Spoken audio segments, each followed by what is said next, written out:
வணக்கம். அன்புடன் பிபிஎஸ்.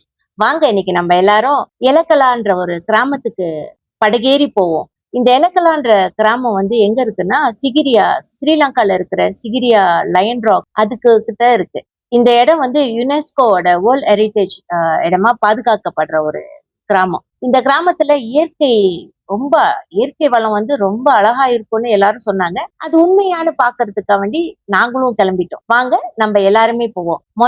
மாட்டு வண்டியில ஏறணுமா? மாட்டு வண்டி பாவம், அந்த மாடு அதை எங்க 3 பேரையும், அண்ணன் அக்காவை என்ன 3 பேரையும் ஏத்திக்கிட்டு அந்த மாட்டு வண்டி போதா என்ன செய்யறது? ஒரு அனுபவமா இருக்கட்டும்ட்டு மனசுக்குள்ள அந்த மாடை பார்க்க கொஞ்சம் வருத்தமா இருந்துச்சு. இருந்தாலும் பரவாயில்ல, ட்ரை பண்ணுவோம்ட்டு மாட்டு வண்டியில ஏறி உக்காந்துட்டோம். மாட்டு வண்டியில ஏறி உக்காந்துட்டோன்னே ஜாலியா இருக்கும்னு பார்த்தா, சாலை போற வழி கொஞ்சம் கரடு முரடா இருக்கப்ப ஒரு குளங்கள் எல்லாமே இருந்துச்சு. ஆனா தமிழ் பட பாடல்கள், மாட்டு வண்டி ஏறிக்கிட்டு அந்த மாதிரி பாடல்கள்லாம் அந்த நேரத்துல நம்ம சிந்தனையில ஓடுறப்ப சிரிச்சுக்கிட்டு சந்தோஷமா நாங்க மாட்டு வண்டியில போனோம். ஆனா அந்த மாடை பார்க்கதான் கொஞ்சம் பாவமா இருந்துச்சு. ஆனா அது அவங்களோட வாழ்வாதாரம், அதை வச்சுதான் அவங்க பொழைக்கிறாங்கன்றத, அவங்க பொழப்புல நம்ம மண்ணவாரி போடக்கூடாதுன்றதுக்காக வேண்டி அமைதியா மாட்டு வண்டியில நாங்களும் பயணம் செஞ்சோம்.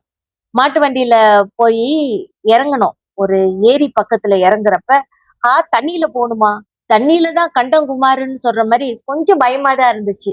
அந்த தண்ணியில இறங்கணுமா, போட்டு தண்ணி ரைடுனாலே கொஞ்சம் பயம்.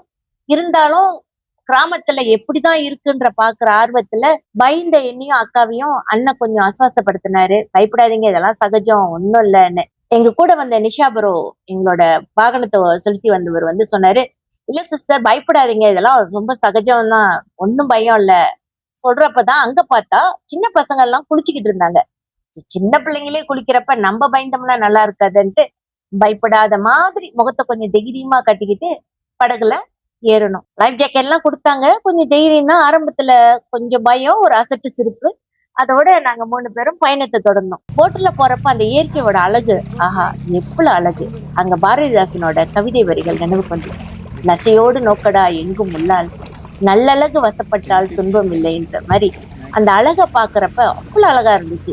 அந்த நீர்ல வாழ்ல பூக்களா இருக்கட்டும், செடிகளா இருக்கட்டும், சுத்தி பச்சை பசேர்னு பசுமை அப்படியே மனச கொள்ளையடிச்சுச்சுன்னு தான் சொல்லணும். ரொம்ப அழகா இருந்துச்சு. அப்படியே போட்டுல போய்கிட்டு இருந்தோம். கொஞ்சம் பயம் தெளிஞ்சிச்சு. ஆனா உள்ளுக்குள்ள ஒரு சிறு பயமும் இருந்துச்சு. ஆனா பெருசா பயப்படுற மாதிரி எல்லாம் அந்த ஏரியில ஒண்ணும் அப்படி பயம் வரல. போய் நாங்க இறங்கணும். கரையில இறங்கணும்னு அழகான செம்பருத்தி பூக்கள் அழகா நட்டு வச்சிருந்தாங்க. அதில் நாங்க இறங்கி நடந்து கிராமத்துக்கு போறோம். அந்த கிராமத்துல இருந்தவங்க எங்களை வரவேற்க தயாரா இருந்தாங்க. வாங்க நம்ம அடுத்த வீடியோல கிராமத்துக்குள்ள எல்லாரும் போய் கிராமத்து சாப்பாடு சாப்பிடுவோம். நன்றி. அன்புடன் பிபிஎஸ்.